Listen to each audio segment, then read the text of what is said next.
කොහොමද ඔයාලට අද මම අරන් ඉන්නේ කුවේට් වල අපේ කුවේට් කිචන් එකේ හැදෙන ඒ කියන්නේ නිතර හැදෙන ඊටම රසවත් කෑමක්. මම මේක නිතරම හදලා පිළිගන්නවා. ඒ වගේම අපිත් ගොඩක් ආස කෑමක් තමයි මේ ස්මෝවර්ස්. හරි, ඒ ස්මෝවර්ස් තමයි මේකේ නම. මේක හදාගන්නේ මුං ඇට සහ හාල් එකතු කරලා හදාගන්න රසවත් බත් එකක්. ඒකට අපි තව එකතු කරනවා ඉස්සෝ. මේ ඉස්සෝ වලට අපි මෙහි කියන්නේ රුපියන් කියලා. ඉතින් මේකේ නම තමයි ස්මෝවර්ස්. මාරම රස කෑම. ඔයාලා එකපාරක් try කරොත් මේක හදන්න අනිවාර්යයෙන්ම ඔයාලා මේකට ගොඩක් කැමති වෙයි. ඒ වගේම ඕනම විශේෂ අවස්ථාවක මේක හදලා පිළිගන්නන්න අපිට පුළුවන්. මේකේ විශේෂත්වයක් තියෙනවා. ඒ වගේම පෙනුමන තම අලංකාර විදියට අපිට මේක ලස්සනට හදලා පිළිගන්නන්න පුළුවන්. මේක හදන ක්‍රම දෙකක් තියෙනවා. එකක් මේ බත් එකත් එක්කම එකපාරම මේ ඉස්සු කලවම් කරලා ගන්නවා. මම ඒ විදියටත් හදනවා. අද මම මේ හදලා තියෙන්නේ බත් එක වෙනම හදලා. ඒ කියන්නේ මම බත් එකට මේ ඉස්සු වලින් කාලක් වගේ තමයි එකතු කරලා තියෙන්නේ. ඊටු ටික මේ විදියට හසු කියලා අපි මේකට කියන්නේ. හසු එකක් වගේ හදලා මේක උඩින් මේ බත් එක උඩින් දාලා පිළිගන්නවා. ඉතින් මේ කොයි විදියට හැදුවත් මට කියන්න තියෙන්නේ මේක සුපිරිම විදියේ රසවත් බත් එකක් කියලා. මේ බත් එකත් එක්ක මම පිළිගන්නවා දකොස් කියලා හොද්දක්. ඒක සියඹලා තක්කාලි දාලා හදාගන්න තාම රසවත් හොද්දක්. ඒක මසලාද එකක්. ඔබගේ දේවල් එක තමයි මම මේක පිළිගන්වන්නේ. ඉතින් මම මෙතන හාල් මේ කප් එකෙන් 3ක් අරන් තියනවා. ඒකට මුං ඇට කප් එකක් දානවා. අපි මෙහෙම හිතමුකෝ අපි ගන්නවා හාල් ග්‍රෑම් 750කට මුං ඇට ග්‍රෑම් 250ක්. තව ඉතිහාසයක් තියෙනවා. ඔයාලා මේක සමව ගන්නවා නම් තවත් ගොඩක් රසයි. දැන් මුං ඇටයි හාල් ටිකයි මේ විදිහට හොඳට කලවම් කරලා හොඳට සෝදලා ඊට පස්සේ පැය භාගයක් එහෙම නැත්නම් විනාඩි 45ක් විතර පෙඟෙන්න තියෙනවා. ඒ අතරතුර අපිට අවශ්‍ය අනුකුත් දේවල් ටික අපි ලෑස්ති කරලා ගමු. ඉතින් මම මේ විදිහේ ජම්බෝ සයිස් එකේ ඉස්සෝ තමයි අරන් තියෙන්නේ. ඔයාලට පොඩි ඉස්සෝ උනත් ගන්න පුළුවන්. දැන් මේ ඉස්සෝ ලොකුයිනේ. මම දැන් මේ බත් එකට කලවම් කරගන්න ඕන හින්දා මේ ඉස්සෝ මේ විදිහට දෙකට මැදින් කපලා ගන්නවා. ඊට පස්සේ මම මෙතන මේ අරන් තියෙන්නේ සූදුරු කොළයි කොත්තමල්ලි කොළයි. මම වැඩිපුර සූදුරු කොළ ටිකක් එහෙම දාගන්නවා. එතකොට මාරම සුවඳයි අපේ බත් එක. ඊට පස්සේ ඉඟුරු සුදු ලුණු එක අපිට අවශ්‍ය වෙනවා. ඊට පස්සේ තක්කාලි ඊළඟට මම මේ වගේ ලුණු පොඩියට කපලා අරන් තියෙනවා. මේ අපේ පුතා කපන්නේ අම්මිරිස් කරලා. ඔයාලා කැමති නම් අම්මිරිස් කරලා දෙකක් විතර එකතු කරගන්න. මෙහි අය සැරට කන්නේ නැහනේ. එහෙනම් මම අමිරිස් එක කරලායි ගත්තේ. ඊට පස්සේ මේ කොළ ටිකත් මේ විදිහට හීනයට කපා ගන්නවා. කොත්තමල්ලි කොළ ටිකයි සූදුරු කොළ ටිකයි. මේ දේවල් මේ විදිහට කපාගෙන දැන් ඉතින් අපි අපේ බත් එක හදාගමු. අවශ්‍ය පමණ තෙල් මම මේ ඇතිලියට දාගන්නවා. ඒකටම ඔයාලා ළඟ ගී තියෙනවා නම් ගී හැන්දකුත් ඉතින් එකතු කරන්න. එතකොට ඉතින් රසයිනේ. ඉතින් මේ ගී ටික හොඳට රත් වුණාට පස්සේ මම මේ විදිහට හීනයට කපාගත්ත ලුණු ටික මේකට එකතු කරනවා. මට මේ බත් එකේ විශේෂත්වයක් තියෙනවා. ඒ මොකද දන්නවද? මං කුවේට් එකට ආපු පළවෙනි දවසේ මට කන්න ලැබුණේ මේ බත් එක තමයි. එදා කාපු ඒ බත් එකට වඩා රසට අද මම මේ බත් එක හදනවා. හරි, දැන් ලුණු ටික මදක් තැම්බිලා තියෙන්නේ. අපි දැන් මේකට ඉඟුරු සුදු ලුණු පේස්ට් එකක් දාගන්නවා. අපි මේ ටික දැන් රන්වන් පාට වෙනකම් බැඳගමු. ඉතින් අපේ කට්ටිය අතරතුර ගොඩක් වැඩ බිසි. ඉතින් කිචන් එක දැන් මේ විදිහට ඉතින් මගේ ලුණු ටික හොඳට බැදිලා තියෙන්නේ. දැන් ඒකට මේ විදිහට හීනයට කපාගත්ත තක්කාලි ටිකක් දාලා තක්කාලි ටික නම් හොඳට ඉදෙනකම් අපි ලිපේ තියාගන්න ඕනේ. ඊට පස්සේ මේ දාන්නේ කුරුකුම් කියන්නේ කහවලට. ඉතින් කහ කුඩු මම මේකට එකතු කරා. ඊට පස්සේ ගම්මිරිස් කුඩු දාගත්තා. ඊට පස්සේ අනිවාර්යයෙන්ම සූදුරු කුඩු නම් දාගන්නම ඕනේ. මම මේකට සූදුරු කුඩු මේ තේ හැන්දෙන් දෙකක් විතර එකතු කරනවා. ඒකෙන් තමයි සුවඳයි රසයි ගන්න පුළුවන්. ඊට පස්සේ අම්මිරිස් කරල ඒ කියන්නේ හීනෙට ලියාගත්ත අම්මිරිස් කරලත් දාගත්තා. ඊට පස්සේ අපේ කොළ ටිකත් මේ ටිකට එකතු කරනවා. දැන් මේ ටික අපි ඉතින් තෙලේ ටිකක් මේ විදිහට බෙදෙන්න දීලා පිරිසුදු කරලා අරගත්ත ඉස්සෝ ටික මම එකට එකතු කරනවා. මම මේ ඉස්සෝ දැක්කනේ වල මම දෙකට මෙදින් කපලා ගත්තේ. මොකද ලොකු ඉස්සෝ හින්දා මම මේ පොත් එහෙම ඔක්කොම අයින් කරාට පස්සේ මෙතන කිලෝ 1ක විතර ප්‍රමාණය ඉස්සෝ තියෙනවා.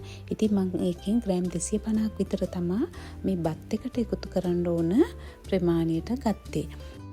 දැන් මේ ඉස්සු ටික මේ විදිහට තෙලේ චුට්ටක් දැම්මෙන්න තියලා ඒකට අවශ්‍ය පමණ ලුණු එකතු කරලා අපි ඊළඟට පෙගෙන්න තිබ්බ හාල් ටික අරගෙන වතුර පෙරලා අපි දැන් මේ මිශ්‍රණයට එකතු කර ගන්නවා. ඒකලා මේක හොඳට කලවම් කර ගන්න ඕනේ විනාඩි 2-3ක්. හොඳට මේ හැම දෙයක්ම මික්ස් වෙන විදියට. ඊට පස්සේ කරන්නේ මොකක්ද දන්නවද? අපි හොඳට වතුර උණු කරලා නටන උණු වතුර මේකට දා ගන්නවා. දාලා මේ හාල් මට්ටමේ ඉඳලා අඟලක් විතර උඩට වතුර එකතු කරගන්න. ඒකලා ඉතින් අපි බත ඉදව ගන්න ඕනේ. ඉස්සෙල්ලා වතුර ටික හොඳට පැහෙන්න හොඳට ගින්දර ටික වැඩි කරලා තියලා ඊට පස්සේ ගින්දර අඩු කරලා මේ බත් ඇට ටික මුං ඇට මේ හැමදේම හොඳට තැම්බෙනකම් අපි බත ඉදව ගමු. මේ විනාඩි 10කට විතර පස්සේ බලන්න දැන් හොඳට ලස්සනට බත් ටික හැදිලා තියෙන්නේ. ඒ වුණාට තාම මේකේ තෙත ගතිය තියෙනවා ටිකක්. අපි දැන් මොකද කරන්නේ? දැන් මේක ඇලුමිනියම් ෆොයිල් එකකින් හොඳට වහලා සීල් වෙන්න තව විනාඩි 15ක් විතර මද ගින්නේ අපි මේක ඉදව ගන්නවා. එතකොට ඉතින් අපේ බත් එක ඉදලා ඉවරයි. හරිම සුවඳයි. මේ වෙලාවෙත් මාරම සුවඳයි. බඩගිනි ඇති වෙනවා මේ සුවඳට. ඉතින් අපි බලමු ඊළඟට මම දැන් මේ මොකද්ද කරන්න යන්නේ කියලා. දැන් අපි මේකට හසු එක හදා ගන්න ඕනේනේ. ඉතුරු අපේ රුබියන් ටික දාලා, ඒ කියන්නේ ඉස්සු ටික දාලා, රුබියන් කියන්නේ ඉස්සු වලට. දැන් මෙන්න මේ විදිහට අපි චාතියට ලුණු ටික දාලා මේක කැරමල් කරගන්නවා. මුකුත් වතුර දාන්නෙත් නැහැ, තෙල් දාන්නෙත් නැහැ, මුකුත් දාන්නෙත් ගින්දර ටික වැඩි කරලා මේ විදියට ලුණු ටික පුච්චලා වගේ ගන්නවා. එතකොට මේකේ අර කැරමල් එක වගේ හැදෙනවනේ. එතකොට මේ ලුණු ප්‍රමාණය හැටියට මම උණු වතුර මේස හැඳි 4ක් විතර දාලා හොඳට කලවම් කරනවා. එතකොට මේක මේ වගේ දුඹුරු පාටට එනවා. ඒකල වතුර ටික හොඳටම හිඳෙන්න දෙන්න ඕනේ. හොඳේ. ඒ වතුර ටික හොඳට හිඳුනට පස්සේ මේකට ලුණු එකතු කරනවා. ලුණු ටික දාලා තෙල් එකතු කරගන්නවා. අපි කොහොමද ලුණු එහෙම ටෙම්පරාදු කරගන්න තෙල් එකතු කරන්නේ? වැඩිත් නැතුව අඩු නැතුව ආන්ගේ විදියට මේකට මම මේ විදියට තෙල් ටික දාලා ඊට පස්සේ මේක තව රසවත් කරන්න මම ගී හැන්දකුත් එකතු කරනවා. ළඟත් ගී තියෙනවා නම් අනිවාර්යයෙන්ම දාන්න. සුවඳයි, රසයි, ගුණයි ඔය ඔක්කොම ඉතින් මේකෙන් ලැබෙනවා. ඊට පස්සේ මේ තියෙන ඩ්‍රයි ලෙමන් එක ලෙමන් වේලලා ගත්ත පවුඩර් එක මම ඒකෙනොත් මේ වගේ තිහෙන්දෙන් භාගයක් විතර දා ගන්නවා. ඒකටම මම ගම්මිරිස් කුඩුත් එකතු කරලා ගන්නවා. දැන් හරි අපි හසු එක හදලා ඉවරයි. දැන් මේක අපි පැත්තකින් තියලා ඉස්සු ටික පොඩ්ඩක් ටෙම්පරාදු කරලා ගමු. මේකේ තෙත ගතිය යනකම් මේ විදියට තෙල් චුට්ටක් දාලා ලුණු චුට්ටකුත් එකතු කරලා මම මේ ඉස්සු ටික චුට්ටක් එහාට මෙහාට කරලා මේ ඉස්සුවල වතුර ගතිය වැඩිනේ. අපි දැන් මේක එහෙම්මම ලුණු වලට දැම්මොත් මේ වතුර ලුණු වලට එකතු වෙලා නිකන් අර තැම්බුණු ගතියට එනවා. අර ලස්සන දිලිසෙන ලුක් එකක් අපිට ගන්න හම්බ වෙන්නේ නැහැ. ඒ හින්දා තමයි මම ඉස්සෝ මේ විදියට හදාගෙන වතුර ටික අයින් කරලා ගන්න. ඒ වතුර අපිට වෙන කෑමකට දාගන්න පුළුවන්. ඒ වතුරේ තමයි ඉතින් ඔක්කොම රසගුණ තියෙන්නේ. හරි. දැන් මේකට මම ආයෙත් කී ටිකකුත් එකතු කරා. එකතු කරලා දැන් අර අපි හදාගත්ත හසු එක තියෙන්නේ. ඒක මේකට එකතු කරනවා. අර ලුණු බෙදුම මේකට දාලා කලවම් කරනවා. දැන් මේ ටික මේ විදිහට හොඳට කලවම් වුණාට පස්සේ ලිපෝක් කරලා හීනියට කපලා ගත්ත කොත්තමල්ලි කොළ ටිකක් මම මේකට දාලා කලවම් කරනවා. එතකොට උන් අපි ඉස්සෝ ටිකත් හරි. දැන් ඊළඟට කරන්න තියෙන්නේ මේකට කන අර රසවත් හොද්ද දකොස් එක හදාගන්න විදිය. ඒකත් හරිම ලේසි. අපි ඒකත් එහෙනම් ඉක්මනටම හදාගමු. මම ඒකට මේ විදියට සියඹලා ටිකක් අරන් තියෙනවා. ඊට පස්සේ ඒකට උණු වතුර එකතු කරලා, මොකද මේ සියඹලා හොඳටම බීලා තියෙන්නේ, එහෙනම් උණු වතුර ටිකක් දාලා පොඟවලා මෙන්න මේ විදිහට ඇට ඉවත් කරලා අපි මේකේ ඉස්ම ටික ගන්නවා. ඊළඟට ගාගත්ත තක්කාලි, තව කොත්තමල්ලි කොළ ටිකකුත් අපට ඕන වෙනවා. දැන් මම මේ භාජනයේට තලාගත්තේ සුදු ලුණු ටික එකතු කරලා, සුදු ලුණු ටික මේ විදිහට ලස්සනට රන්වන් පාටට ආවට පස්සේ ඒකට කෑලි මිරිස් ටිකක් එකතු කරලා ඒ ටිකත් මේ විදිහට තප්පර ගානක් බෙදෙන්න දෙනවා.